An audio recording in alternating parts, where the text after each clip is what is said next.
damn, I be looking kind of good. I can't say that. I ain't gonna say that. I'm gonna think it. You like jazz? I'm going a bit crazy. Bit insane. No, I'm fine. I feel fine. I don't know, like every single week, because recently I've just not been in a creative mood. And last night was the event. My first ever event. Woo! Love! Let's review it. That could be really, really fun. Let's review it. So I feel like no. The YouTube video, the vlog for the event would be out the Sunday of the week that this is posted on. If this is posted on a Tuesday, then it will come out Sunday, so go watch that. But I was recording and she fucking calls me. What a stupid fucking fat bitch. Joking, I love my mum. I love my mum. What was I talking about? Oh, the event. Okay, basically, starting with the goodie bags, because I feel like that's the one thing that you guys are like, ooh, what did everyone get? They got some PR, the three main bitches that are like, loved me, helped me, been supporting me, love forever. That I just kind of saw, like I literally saw, the thing is, it's really strange because me and my friends were talking about this in the car when we went to get food after, because we got some birria and it was the greatest fucking thing in the entire world. I fucking love birria. There was a woman dying outside. There was like police cars and ambulances. We were there just like chucking it down with fucking sauce. Like, what are we gonna do? They're telling us not to go outside. I'm just gonna carry on eating. I'm not a nosy bitch. I don't give a fuck. You can be dying on the ground. Not my problem. I don't know you. Ambulance pulls up and everyone's like, me and the girls are just like, oh, what are we gonna do? Watch? I feel like that's a bit awkward, you know what I mean? Like, this woman probably wants some privacy and all of us are just staring at her through a window. Not it. The girls got like chicken. Well, Marika got bean and prawn, because she's veggie. And then sometimes she has fish. But she's veggie. Gabby got one of each, which was chicken, prawn, and birria beef. And then I just got 3 birria beefs. And the thing is, I can usually chow down maybe 5 of them. I could have 10 of them. I could barely function with 2. It was so good. They were so fat. And I feel like it was because we went like an hour before closing. They were just trying to get rid of everything. For once in my life, they gave me a good portion of this shit. And I was like, I would do anything for some birria. That, some mac and cheese, and maybe like a raspberry croissant. Oh! Oh! Wait, after this I might make cinnamon swirls. Wait, no, I said I would make some for Will. I'm gonna try and make a a raspberry cinnamon swirl in my little pot. I'll film a video for TikTok. That'll be really fun. And then this weekend I'll make cinnamon rolls, because I promised I would do that. Excuse me! Anyway, the event went great. In the goodie bags, everyone kind of got some stickers that I've collected from Paris and my travels, then to some bag charms, which are really, really cute. Some bag charms, some stickers, because that's like very much me. Ooh! That's very much me. And then what else was in a handwritten note? And then there was one more, but I can't remember what I put in them. But the main ones was, one got some poetry I really like, some perfume, then some skincare stuff. And then the last one was like, candles, a lot of candles. Like my favorite candles, which is like berry, raspberry type vibes. And then another one was, as we know, I love to have my coffee in like a glass jar. Let's be real. So I just got them like a pink one, which is like really cute, and I thought it would match, and everything was like pink. Oh, and scrunchies. There was a load of like satin scrunchies, because like, let's be real. And there was this girl, and she gave me hers, and she was so sweet. And I feel like such an idiot because I took it home with me. But hopefully it makes up for it, because I switched out hers for mine. So hopefully that makes her feel a tiny bit better. But there's people talking outside. But when it comes to the actual event itself, it was so fun. I felt like at a certain point I was like waffling a tiny bit. I remember like I remember back then. It was yesterday. Idiot. Absolute idiot. And we were gonna go out that night, but literally by the time I finished, I was like, I'm dead. I hate people. Not like I hate them. I just I want to leave. I want to leave. I took some really cute pictures as well. So go look on my Instagram for them. But when it comes to the actual event, there was a couple girls there before, and I feel like that was just because it was raining outside. So we're not gonna let the girls like stand outside. You know what I mean? People were shopping, people were vibing, all these different things. And then me and Jen, like the owner of the pop-ups and stuff, we had half an hour to set everything up. We were running around with Marika. We were running around with Gabby. We were just like, oh my god, was it Gabby and Marika? Maybe it was just Gabby. But like just like running around, putting these tables up and shit, pulling up sunset lamps and candlesticks and all this shit. And we're like, where are we gonna go?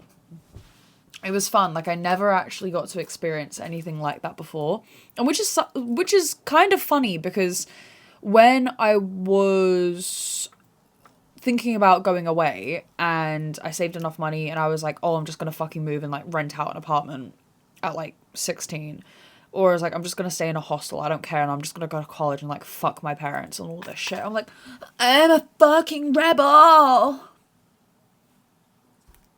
I live at home now, what the fuck? Also, they're coming back. They've been gone for like 3-4 fucking months, and now they've decided, oh yeah, we're gonna come back next week. We're bored. And then they're leaving after 2 weeks again, so it's like, anyone that's like, oh, you don't live at home. Oh wait, no, you don't live alone. You live with 6 roommates. That doesn't mean you live alone. I basically live alone. No one's here. Apart from that little twat that's like in the next room. Even though he texted me. That's a lie. His girlfriend texted me being like, my little brother, I mean. His girlfriend texted me being like, hey, can I come round? I need to pick up some stuff. And I was like, yeah, go. Chill. I was like, where is he? And she goes, I don't know. He just decided to go fishing randomly. I was like, oh, when is he coming back? She was like, I don't know, 2 days. I am like the worst type of sister. I don't even know where the fuck he is. I'm just like, he could be in the middle of the fucking forest dead, and I won't know. Knock on wood. I was gonna do a bit, there's no bit there. And I would not know. Anyway, what was I gonna say? Oh yeah, so before I was gonna go to the Fashion Retail Academy, I was looking at event planning, because I really, really wanted to be like, every firstborn, older sister, the bossiest bitch, like, get them into event planning. They are the bitches that should be organizing your shit. They should be running that fucking thing. I already know that if I got married, I would either have to elope or plan it all myself to the fucking schedule. I used to think I was like a Phoebe, but like from Friends, because I'm just rewatching Friends. I thought I would be a Phoebe, and to be honest, I am. But sometimes I have such like Monica energy to the point where I'm just like, can you guys fuck off? I need to like run this shit schedule by schedule, like to the minute, or you will actually piss me the fuck off because you're not following the schedule. Me going out anywhere with my parents or my family, I'm like, guys, we're supposed to be at 7:15. It is 7:30. We're gonna lose our reservation. No, we won't. They give us another hour. We get there. Guys, you weren't here. Oh, is there a table? No. So now we can't go to the restaurant that I wanted to go to. That it was my choice to pick. What the fuck? Guys. They're just inconsiderate. But, ooh, also there's a couple things I want to dive into because there's a couple things I've writ for Substack in the last, like, week. Oh, okay, let me break down this week because it's been weird. So, the event went great. Everything's fine. Everything was fun. We took great pictures. I met all you lovely girls. I spoke to all of yous, or I try to kind of not differentiate, but like kind of like divide my attention to everyone and everyone's table, and I try to do that the best I could. But it was so nice because this, like, I was terrified no one was going to show up, but everyone kind of showed up, and it was lovely because there was a massive collection of girls from like so many different sectors from wherever. There was girls coming from the Midlands to Cambridge, from Essex, from I'm guessing the South as well, and it was just so nice and it meant so much, and I could not love you guys with like a bigger heart. But it was really nice that this collection of girls were very, not vulnerable, but very open, and very open to making friends or even being friends. Like, any questions that I would give them, or like trying to give them like little icebreakers and stuff, they would actually, like, it's strange because the night before I went to the pub with my guy friends and they all like sat there on their phone showing each other memes, which is like, I guess if that's your way of bonding, go ahead. But these girls were like deep diving into shit and telling each other's like childhood pet names, and it was just nice. It was a nice community thing, and I hope next time I can actually do something that's like a bit more, you know, like a bit more, not bigger, I don't want to say bigger, because I was mostly freaking out about the fact that if if everyone comes, I'm gonna have to talk to everyone. And this is coming from the bitch that was like, did theatre and was national champion, like 2019. National champion? No. Champion? I don't know. I just did public speaking at like 2019. I don't remember what award I won. But anyway. I don't remember, but like, it's something. I'm going to jump off a bridge. I was just terrified. I was like, I'm going to have to entertain so many people. I can't do this. Guys, I can't do this. What was I going to talk about? But I'm going to talk about this, and I'm going to be a bit vulnerable because it's great because he doesn't listen to these podcasts, so. But, in the sense of when, how do I say this? As we know, I am a bit ill on paper, and when I was younger, it was a lot more, it was a lot more hit or miss. It was very much like the roller coaster effect, heightened senses, everything was like black and white, no going back, that type of thing. And I realized that me, and every day I was like masking to people at school, at clubs. Like, I was pushed into clubs every single day of the week. And I know I've spoken about it like before, about the privilege that I had, because I used to be like tormented with like financial trauma and like financial abuse, when in reality we were never in a rough patch. After a certain year, we were never in a rough patch, but they made me believe that we were. And then, you know, so I always thought we were a lot more worse than what we were, and that led to like a lot of things, and every single thing kind of built up, and then I kind of gained this idea into my head, or this condition that I don't even believe I have anymore, because it does go away, and I know you can heal from it, and I feel like I haven't, because certain times it does come out. Like, I am going to be honest with you, there was moments that my friends weren't able to like get off work, or they got sick, and I just immediately split.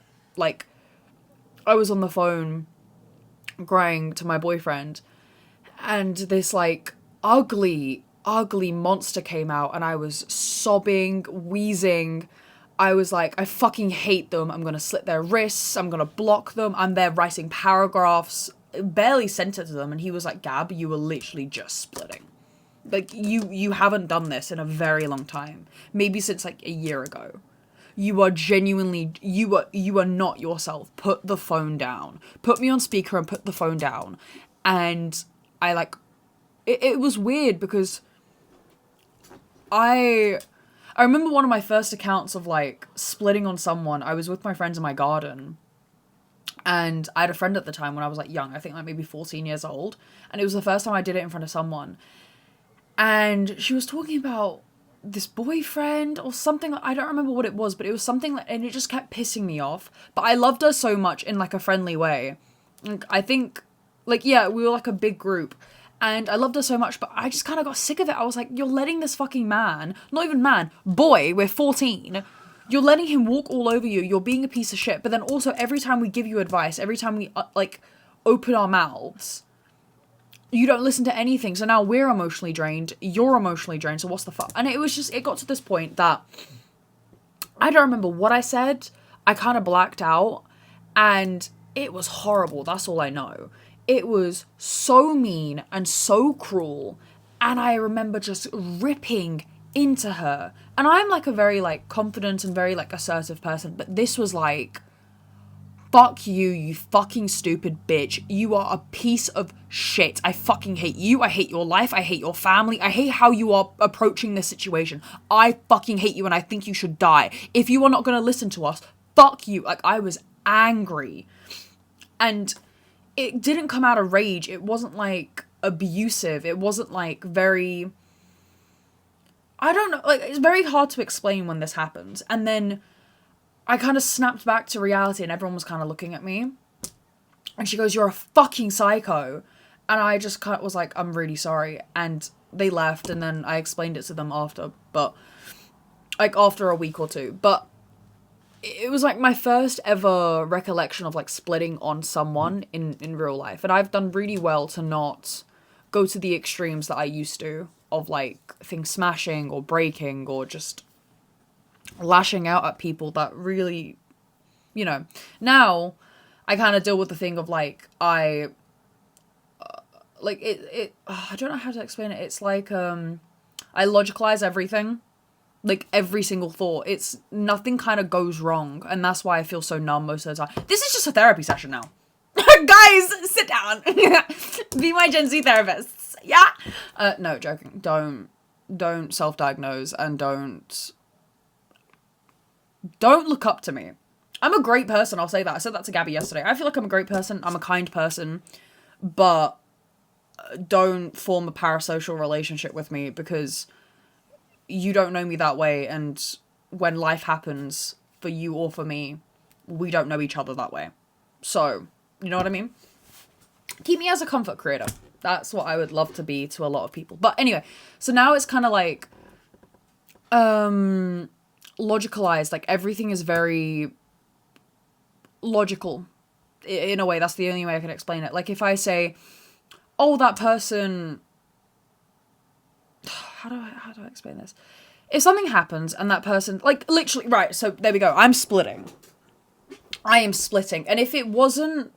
if I didn't have such heightened emotions in the first place from the past week of everything happening with, like, my boyfriend, and I'll get into that in a minute, or my boyfriend, or my friends, or all these things, like, if nothing actually built up the week before, I would have been fine, and I immediately would have been like, "Oh, my friends can't come. Well, one of them's sick, and then their bosses are weird, and they also need money, so they're not saying no to me because they don't want to say no to me. They're not saying no because they want to. Of course they would be there if they could. But they can't. And that isn't a reflection on how much they love me. Like, I've seen them, like, twice a week this whole, like, month. So, you know what I mean? Like, I just logicalized every single rational thing that was, like, happening. But then, in this situation, because so much was built up, I lashed out. And I'm glad that he calmed me down to be... For me not to actually block or harm them or myself, or just be... And the words were so vulgar that I was ashamed of myself after. I was ashamed, and I was kind of panicked that, because it was the night before, like, it was a Friday, I was so panicked that I nearly pulled out of the event, and I'm glad that my friend Gabby was the one driving me, because if she didn't, I would have, like... But, it was strange. And it was strange because it was the first time I ever split in a very long time. And I think the other things were, like, I was just overworked with work. I was at home on my own. I was alone at work. I was alone at home. And then seeing my boyfriend, which was great, it was more the fact of, like, I used to get into this, like, very self-destructive feeling of... because I would be masking constantly to so many people. And then during half terms and stuff, I could demask. Right before it would be half term and we would have, like, a week or two off, I would split. And I remember certain people being like, "You can't just buy your way. Like, you can't buy us presents to apologize for what you did." And it was so hard to explain because even I was undiagnosed and I didn't know how to explain it to people that, like, I've just had enough. I need to be on my fucking own. Leave me alone. And I would split and then it would, like, you know, I would split and then after 2 weeks everyone would calm down. I would apologize. I'd be like, "Sorry, it's just me in it. I apologize." And it would go back to normal. But now in adult life, I mask so much more but I also have all my friends being a support system for me, that it's not too much, if you get what I mean. And anyway, just everything built up. And then it was this thing with my boyfriend where I needed to find some form of like harm. I needed to find some form of like destructiveness. And my brain just kept replaying. Like I've spoken about it before. He's a very like non-verbal person. He's not a very non-verbal person. I'm like words of affirmation. He's just like act of service.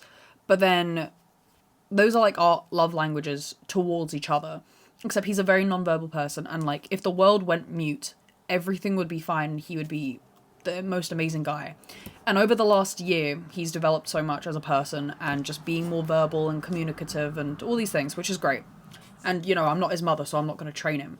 But sometimes my brain, when I do want to be, it's like it just keeps replaying little jokes that we've made that like are funny at the time, but then I'm like rewording it in my brain and I can't tell the difference.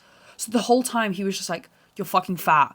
Or in my brain, it's like, oh yeah, no, like that doesn't fit you right. Oh no, you're a bit too big for that. And it's like, he never said it in the sense that it's being replayed in my brain. It's more the fact of I was probably in a changing room and I was like, do you think I need a bigger size? And he would go like, yeah, maybe. And I would just go, you're right. Like, you know what I mean? Like everything's so neutralized in my brain day to day. Like there's nothing that like I kind of grew up like that. I think I've spoken about this before, that I kind of grew up in a sense of like everything about body and weight and myself and my appearance and how I perceive myself is very neutralized, because why shouldn't you think of that? Why shouldn't you think of yourself as that? Like no one perceives you the way that you do, and that's another conversation. But there's little things like that that will start replaying in my brain in different voices and certain tones, and it will drive me crazy. It will drive me crazy. Like a certain thing of like, I'm like, why do you never text me that I'm beautiful? He's like, I can't spell it. And it was an ongoing joke with us. I was like, oh, that is so you. That I should have known that. That makes it funny. But now my brain's just telling me that like, oh, but like you could say it instead.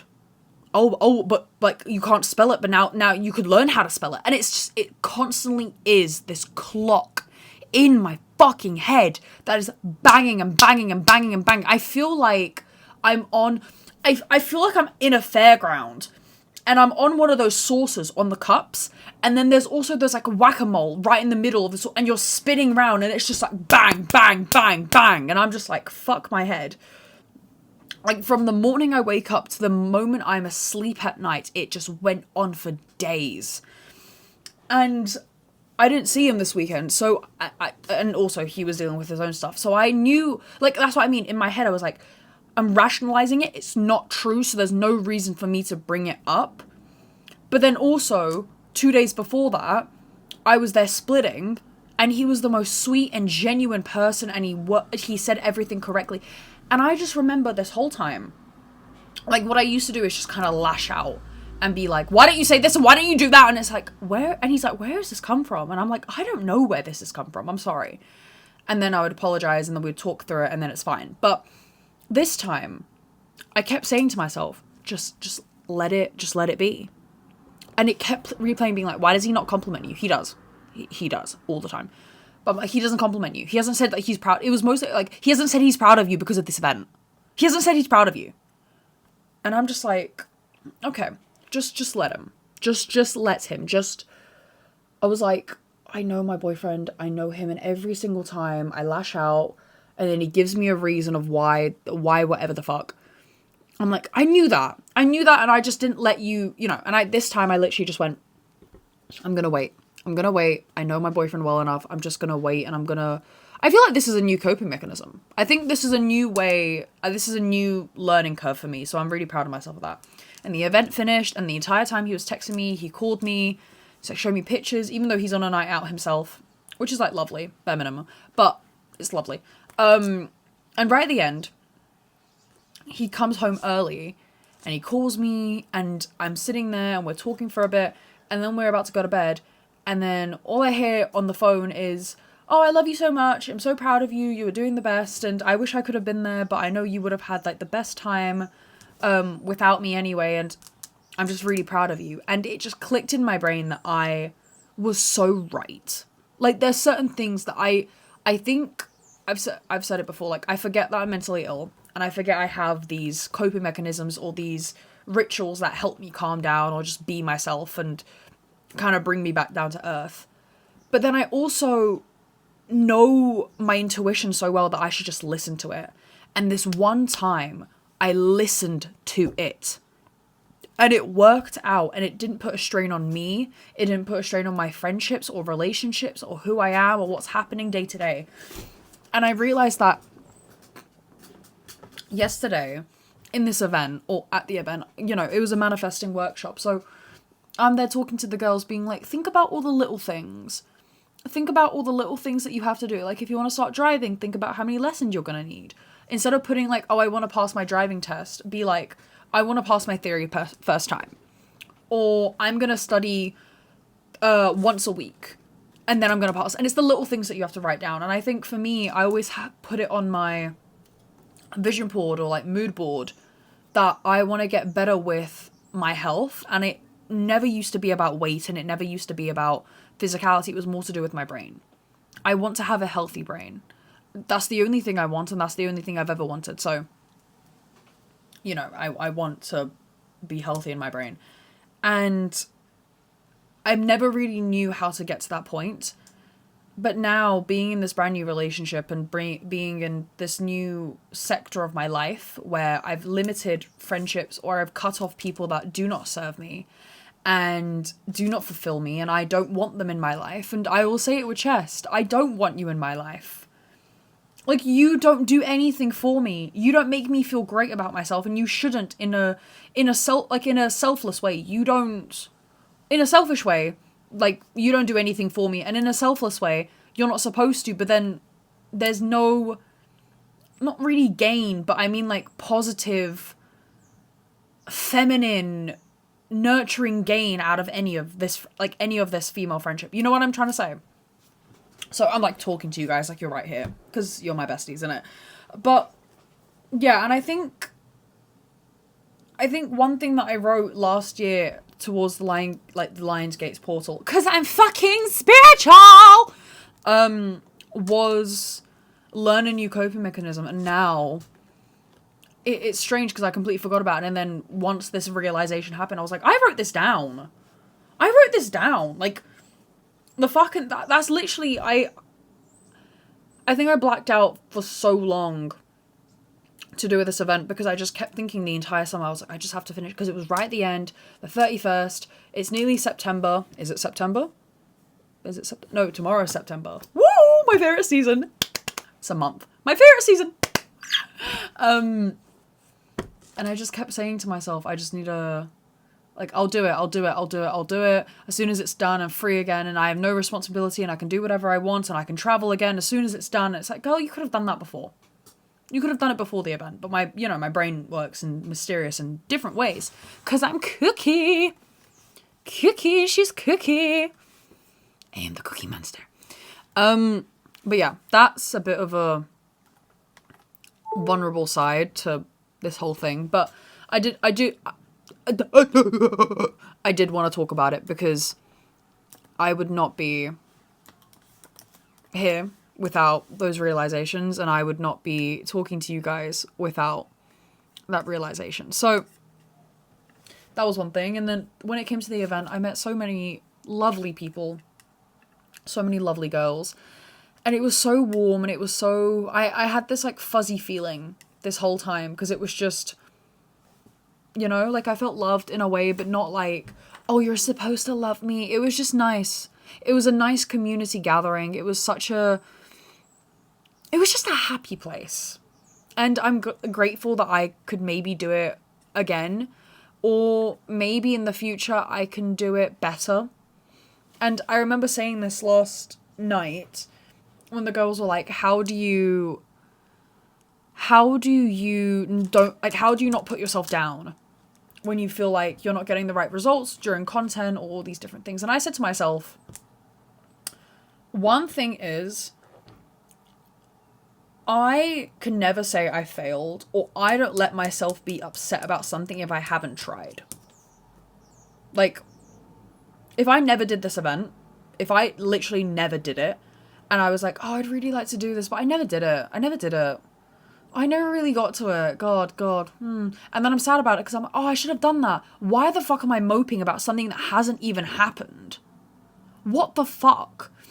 So if I want to, feel my emotions, or if I want to like mope about something, it actually has to happen, or it has to happen. Gabija, happen. So I think that's a big thing. And then also, I can't say I've failed unless I've tried every single route. Like, sometimes I don't get the analytics I want. Sometimes it takes you a really long time to get to a certain point. I'm like, I'm happy I'm still doing this, I'm still doing content, and it's fun, it's fresh, I'm new. I've created so many different things in the last couple years that I'm so proud of it. And if I'm thinking about this year, girl, I passed my exams. I finished school. Like, I'm starting other courses later on, but like, I finished fucking uni, basically. I got my diploma. Love. I was on a cover of a magazine. I hosted my first ever event in one of the top galleries or top pop-ups in East London, in one of the most great spaces ever, with a major community that know me, understand me, and wanted to be there. What other things have I done? I travelled back home to Lithuania and was actually happy and didn't lose my shit. Didn't have to go to the doctors. Woo! Made new friends, actually went to events, or got into a relationship and make it actually last a year and not have it drain me, or even it actually be the right thing for me. This year was such a good year, and I can actually say that I haven't failed 2025. There's so many things that happened that were like fucking shit, but I can't say that I failed 2025 when I put my all and my entire kapussy into. I started a fucking podcast. Hi guys. Like, there's so many things that I have done that I can't say I failed 2025. Even though I feel like I haven't done enough. And you're always going to feel like you haven't done enough because it's fucking London and it's a piece of shit. And yeah, so that's just something I wanted to talk about because, I don't know. I feel so lucky and I feel so grateful for everything I've been able to do, come out with, create. But now I kind of want to talk about some things on Substack. Basically, I've just been really into writing. I feel like creatively I go through so many different sectors of how I'm feeling and how many different platforms I can actually post on. But like, I think as much as I say that you shouldn't be perceived, or like no one cares that you are being perceived, or the fact that you're not. It's, sorry guys. You get so many opportunities when you are seen. You know what I mean? It's like if you're in drama class and someone's like, oh, who wants to read for this part? If you don't put your hand up, no one's going to know that you actually have the talent and capability to be Miss Hairspray is the person I'm going to go with. But it's just, it's nice. It's nice. And it's nice having, it's nice, guys. It's nice. Okay. I'm walking it. It's nice. It's nice having different platforms I can be different people on and still be the same version of myself. And I think when you have so many, in a way, if you have so many different personalities, it's nice having a space for every single one, if you get what I mean. And I've been writing about my thoughts on death, the conformity of niceness, erotica, just the different seasons, or writing my lists down, or just even my ideas of envy and silence and just different things. So I've been loving it, and you guys should go follow me. It should probably be in my link tree. I'm not sure. If not, and you don't know I actually own a Substack, then it's actually called, my nickname or my username is, it could be Daddy Gabby or it's Baby Bell Boots. That's also my different account. So if you see that, then no, you didn't. But what I wanted to talk about in this, it kind of where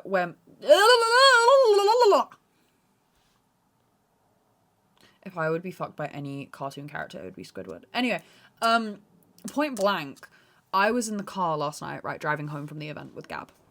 And we're driving on this motorway, and the air is crisp, and I'm in this, like, really, really cute little outfit, look hot as fuck. I'm taking some pictures in the car. And we're just driving around, like, the motorways of London. And we're listening to the Arctic Monkeys, and it's crisp, and it's dark, and it's starting to rain, and it's all these different things, and it just hit it hit me.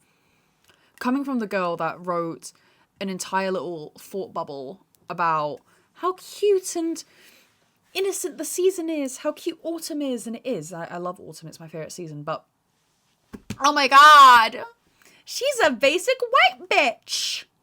She's gonna have a BF. She's gonna have a what? She's gonna have a bitch bit. I love autumn.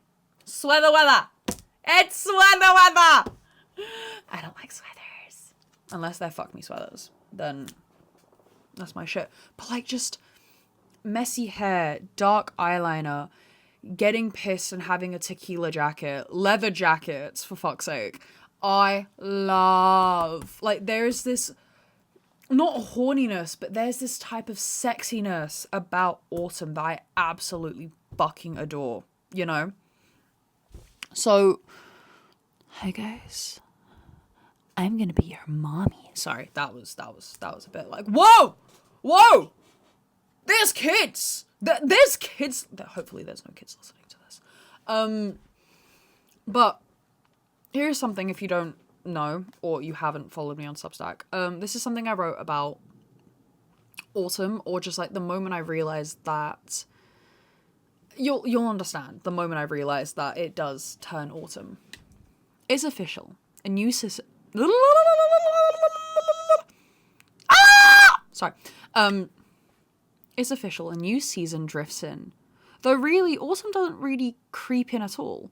It arrives with a flourish, bursting into the air with crisp edges, its orange glow and quiet comfort, like a flame of a candle.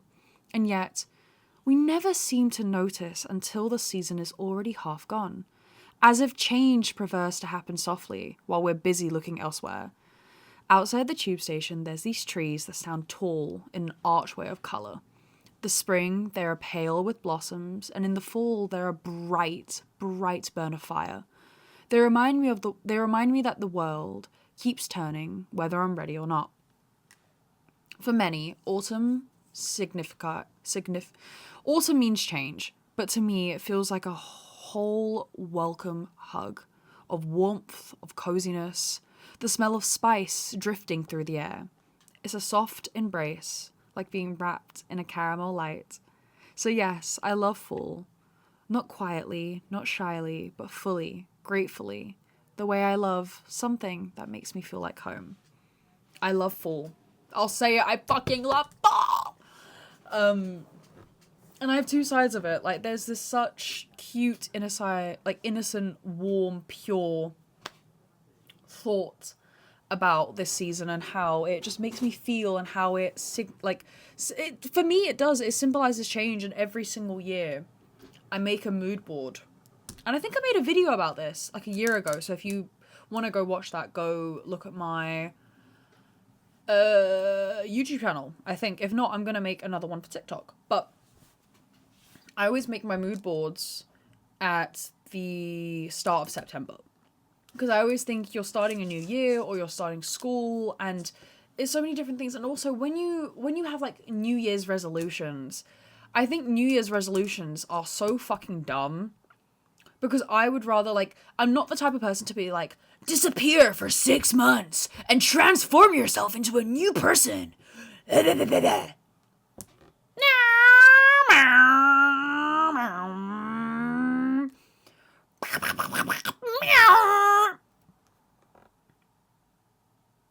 I really want to go to the Madonna Inn. Anyway, yeah, I'm not that type of person, but I do truly believe you have the most change when you have more barriers. And when you have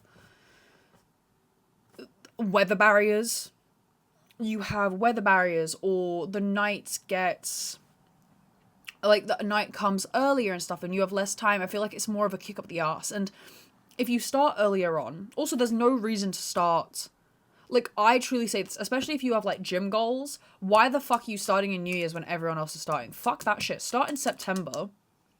And then when it hits New Year's, you're going to be like, for fuck's sake, all these people are hogging the machines. They don't know what the fuck they're doing. They get bored after one set and then you can jump on and it's the perfect time for you actually to do the things that you want to do. Start whenever you can. If you want to start something, start it now. Start it in the next week. Start it, like, in the next day. Even if it is research. If you start whatever you want to do now in September, by the time it hits New Year's, if you haven't done it yet, because of the world, the world's changing, things happen. If you still haven't had that kick, that New Year's is a second kick up the arse. And you're like, fuck, yeah. I've already got the research done. I've already got the planning done. I'm going to start it. And then everyone's like, oh my God, yeah, you really stuck to that New Year's resolution, innit? It's like, bitch, fuck off. I've been doing this for 4 months without you knowing. I've been moving in silence. Ba-da-ba-ba-boo. Sometimes I feel like I relate to Donkey more than anything from Shrek. Meow. Anyway, move in silence, my people. Fuck hard. Feel sexy. Also, I felt the fucking sexiest last night. Like, not in, like, a way of, like, I felt like there was revealing clothing or anything. It was just, like, I feel like I've been a hermit crab for the last couple weeks, just, planning this entire thing and just being a new person, or, like, coming into my new shell, that I just kind of felt so distraught and ugly and greasy in a way, that now it's finally, like, done and I'm like, ooh, maybe I should go on a trip. Maybe I should do some things. Maybe I should stop saving money. Always save money. Always. But now I'm at this point where it's like I've saved enough money for the year. I'm happy with that. I might as well actually, like, go out. I might actually go take a trip. Wow.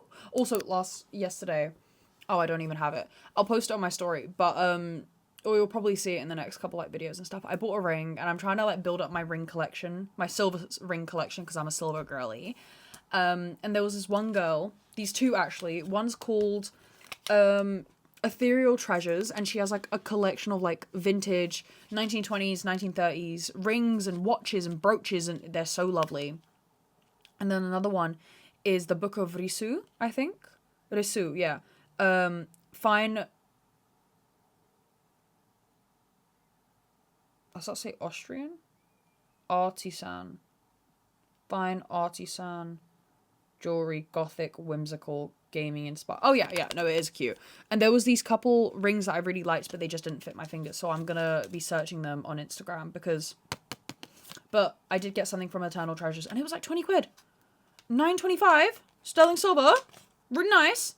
But I love it. Anyway, I'm gonna head off because I have more videos and things to edit for tomorrow. So I love you. And I will see you next week. Bye.